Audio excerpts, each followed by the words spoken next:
Israel ने Syria की राजधानी दमिश्क में ईरानी दूतावास पर एक बड़ी एयर स्ट्राइक की थी, जिसमें ईरान के वरिष्ठ कमांडर ब्रिगेडियर जनरल मोहम्मद रेजा जाहेदी समेत ईरान के 7 बड़े सैन्य अधिकारियों की मौत हो गई थी।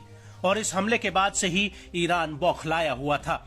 ईरान के विदेश मंत्री हुसैन अमीर अब्दुल्लाहिन ने कहा था कि इस हमले के जिम्मेदार लोगों को बख्शा नहीं जाएगा। वहीं दूसरी तरफ लेबनान के आतंकी संगठन हिजबुल्लाह ने भी इजराइल से बदला लेने की कसम खाई थी।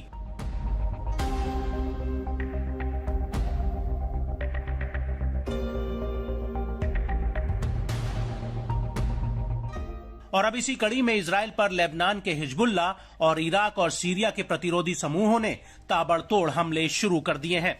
इजरायली एयर स्ट्राइक के एक दिन बाद ही हिजबुल्लाह और इराक के प्रतिरोधी समूहों ने उत्तरी इजराइल में एक बड़ा हमला किया है। जिस इलाके में यह हमला हुआ है, हिजबुल्लाह उसे इजराइल के जबरन कब्जे वाला इलाका बताता है।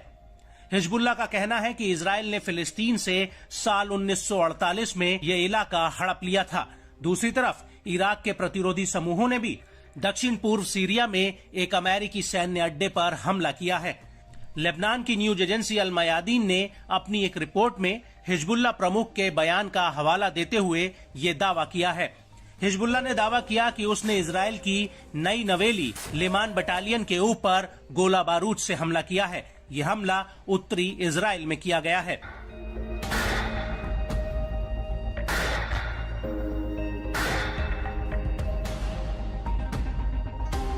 हालांकि ये पहली बार नहीं है जब हिजबुल्लाह और इराक और सीरिया के प्रतिरोधी समूहों ने एक साथ उत्तरी इजराइल पर अलग अलग हमले किए हों, बल्कि हालिया दिनों में ये तीनों ही इजराइल पर एक साथ हमले करते आ रहे हैं।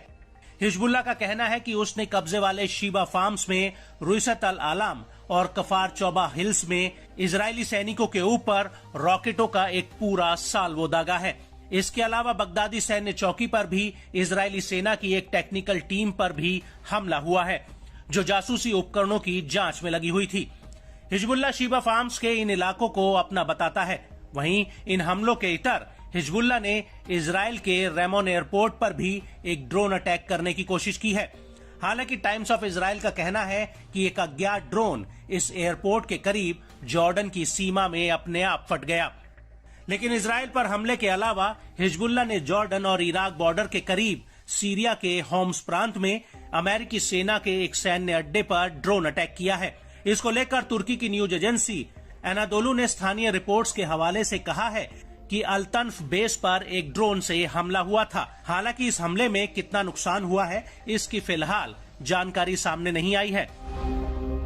लेकिन बड़ी बात यह है कि एक तरफ लेबनान का हिजबुल्लाह इजराइल पर हमले कर रहा था, वहीं दूसरी तरफ इराक के प्रतिरोधी समूहों ने इजराइल के तलनौफ एयरबेस पर एक ड्रोन हमला कर दिया है। जहां पर यह हमला हुआ है वो इलाका दक्षिणी रहवोत से महज 5 किलोमीटर की दूरी पर है।